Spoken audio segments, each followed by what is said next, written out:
Ang unang pagpapahayag ni Jesus tungkol sa kanyang kamatayan. Mula noon, ipinaalam na ni Jesus sa mga tagasunod niya na dapat siyang pumunta sa Jerusalem at dumanas ng maraming paghihirap sa kamay ng mga pinuno ng mga Hudyo, ng mga namamahalang pari at ng mga tagapagturo ng kautusan. At siya ipapapatay nila. Pero sa ikatlong araw ay muli siyang mabubuhay. Nang marinig ito ni Pedro, dinala niya si Jesus sa isang tabi at sinabihan, "Panginoon, huwag po sanang ipahintulot ng Diyos. Hindi ito dapat mangyari sa inyo."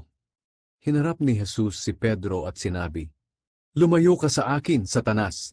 Pinipigilan mo akong gawin ang kalooban ng Diyos, dahil hindi ayon sa kalooban ng Diyos ang iniisip mo, kundi ayon sa kalooban ng tao." Pagkatapos, sinabi ni Jesus sa mga tagasunod niya, "Ang sinumang gustong sumunod sa akin ay hindi dapat inuuna ang sarili. At dapat handa siyang humarap kahit sa kamatayan, alang-alang sa pagsunod niya sa akin.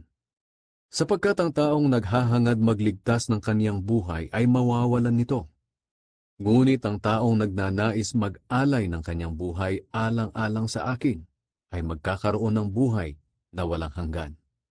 Ano ba ang mapapala ng tao kung mapasa kanya man ang lahat ng bagay sa mundo, pero mapapahamak naman ang kanyang buhay? May maibabayad ba siya para mabawi niya ang kanyang buhay? Sapagkat ako na anak ng tao ay darating kasama ang mga anghel at taglay ang kapangyarihan ng Ama. Sa araw na iyon, gagantimpalaan ko ang bawat isa ayon sa kanyang mga gawa.